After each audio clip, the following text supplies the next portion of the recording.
घबरा तूफानों से, मत घबरा तूफानों से, ये तो चलते हैं तुझे ऊपर उठाने के लिए। दोस्तों, मत घबराओ इन तूफानों से, ये तो चलते हैं तुम्हें ऊपर उठाने के लिए। कि हाथ के लकीरों से जिंदगी नहीं बनती दोस्तों, कि हाथों की लकीरों से जिंदगी नहीं बनती दोस्तों। अज़म हमारा भी कुछ हिस्सा बनता है ज़िंदगी बनाने में, अज़म हमारा भी कुछ हिस्सा बनता है ज़िंदगी बनाने में। दोस्तों, ये जो मोस्ट इम्पॉर्टेंट लाइन है, ये मिल्खा सिंह जी ने कहा था। अज़म का मतलब होता है विल पावर, यानी कि इच्छा शक्ति। यानी कि जब तूफान आती है, जब उतार चढ़ाव आता है हमारे लाइफ में, तो इसका मतलब ये नहीं है कि वो हमें पीछे ही खींच रहा है। नहीं, वो हमें हमारी शक्तियों को, जो हमारे अंदर जो शक्तियां हैं, उसे बाहर निकलने का कहीं ना कहीं एक अवसर देता है। और जो अपनी शक्ति को पहचान लेता है, वो निश्चित तौर से अपने एम में वह सफल होता है। तो दोस्तों, आइए स्टार्ट करते हैं आज के इस वीडियो लेक्चर को। तो वेलकम टू जय क्लासेस। मैं जय उर्फ दीपू जायसवाल आपको स्वागत करता हूं आपके अपने चैनल वेलकम टू जय क्लासेस में। तो दोस्तों, आज हम स्टडी करेंगे ग्रामर के एक ऐसे पोर्शन की, एक ऐसे पार्ट, मोस्ट इंपॉर्टेंट पार्ट है, वो है टेंस। जैसा कि आपको स्क्रीन बोर्ड पे शो हो रहा होगा, आज हम टेंस के बारे में स्टडी करेंगे। तो दोस्तों, आखिर ये टेंस होता क्या है और इसे हम पढ़ें क्यों? सबसे पहले ये जानने वाली बात है कि टेंस होता क्या है, what is tense and why should be study.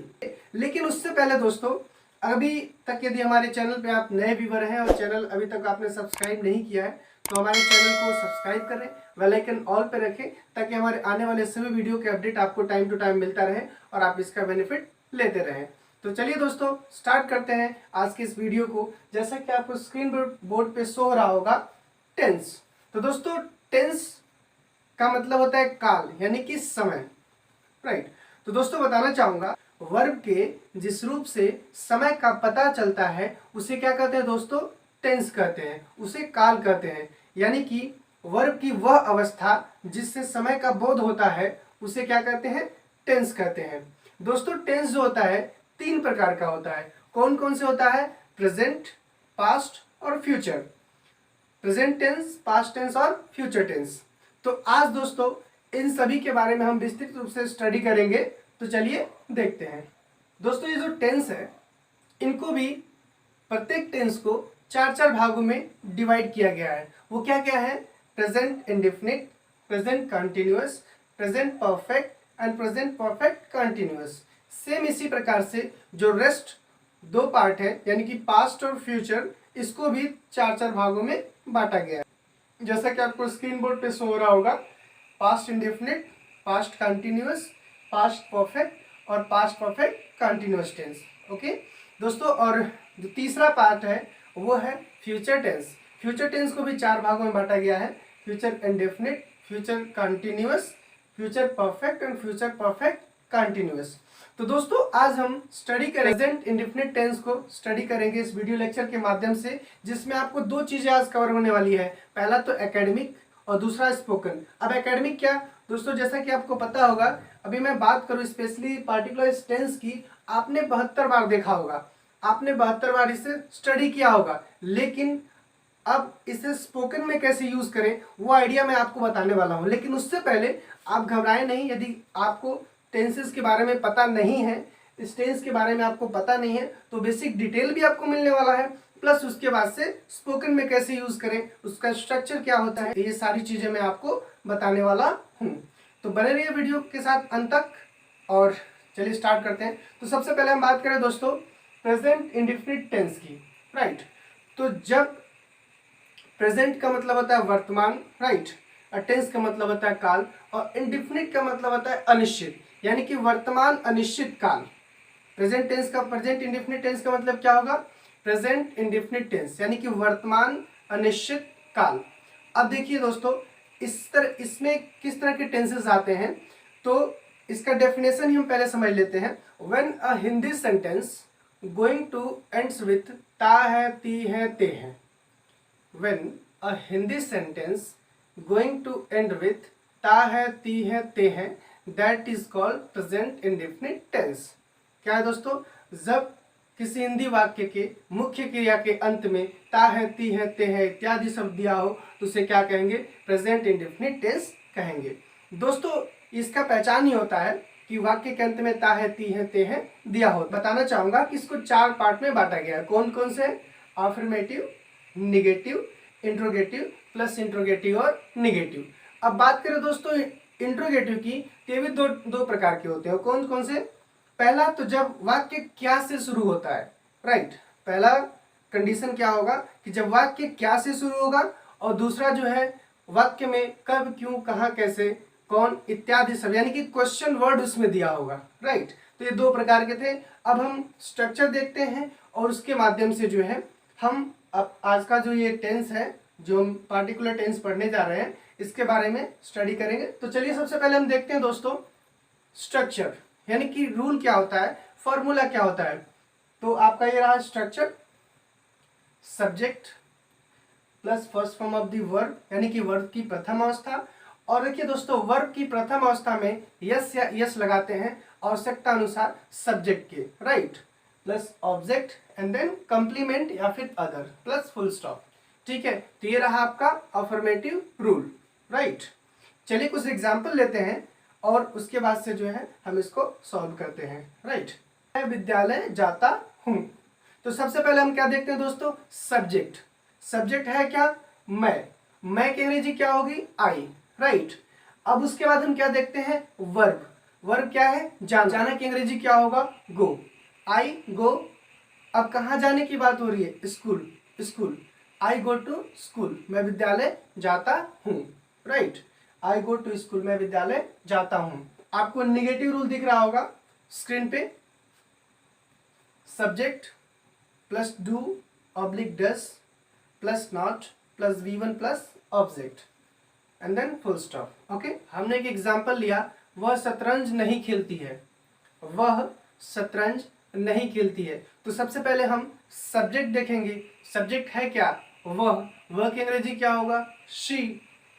तो क्या होगा? शी। अब डू या डज में से किसी एक को ले लेंगे। मैंने वीडियो के बिगनिंग में ही बताया कि ही, सी, इट तथा एक वचनकर्ता के साथ डज का प्रयोग होगा। आई, वी, यू, दे तथा बहुवचनकर्ता के साथ किसका प्रयोग होगा? डू का प्रयोग होगा। तो सी डज नॉट प्ले। प्ले मतलब क्या होता है? खेलना।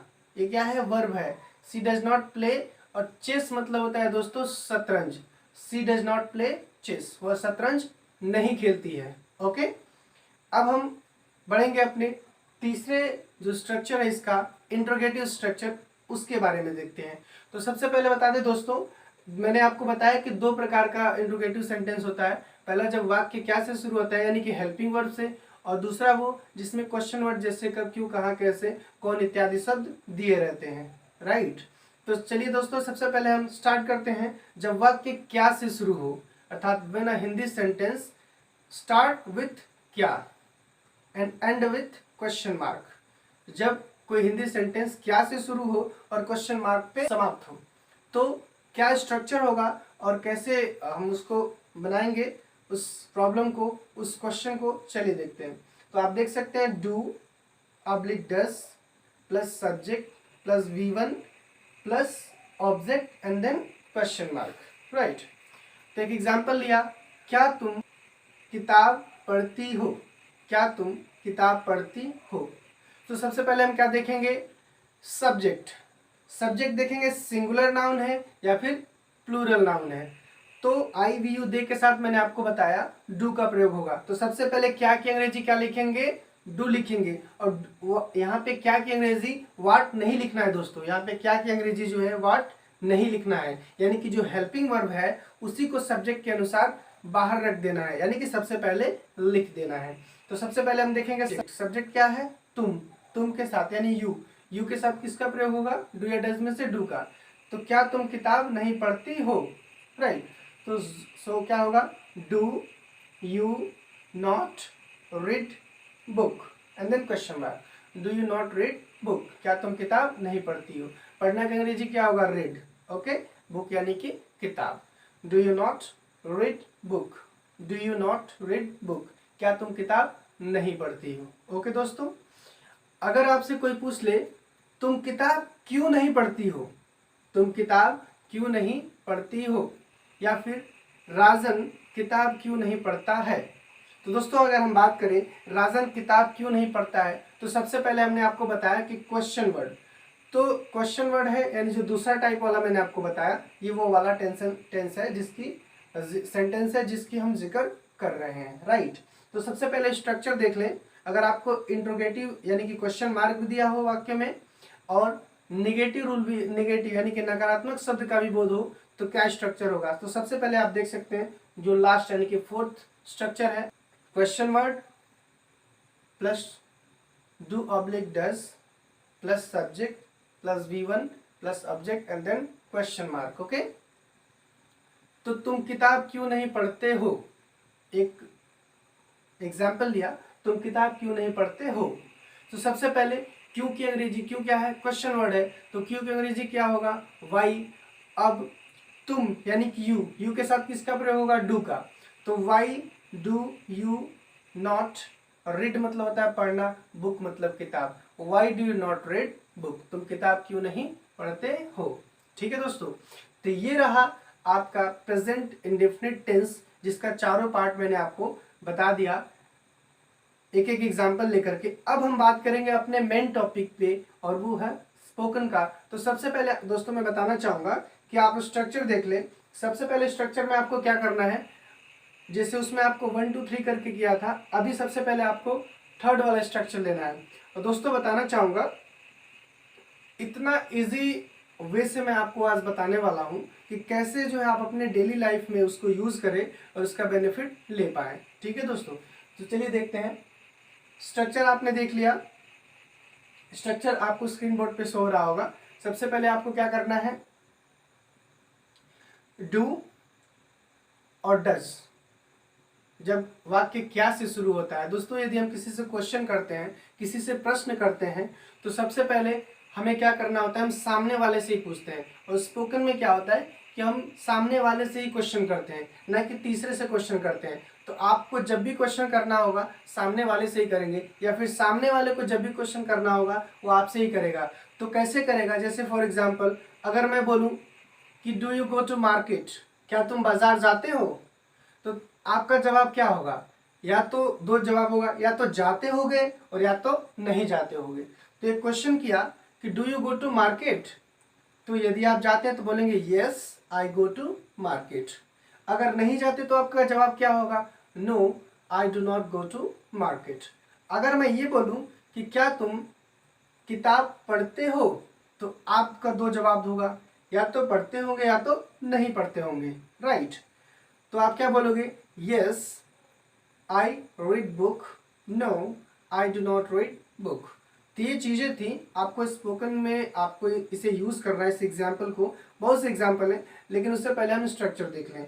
दोस्तों मैंने अभी आपको बताया कि आपको सब्जेक्ट के जगह जो है जब आप क्वेश्चन का आंसर देंगे तो और हमेशा क्या होगा, आई रहेगा।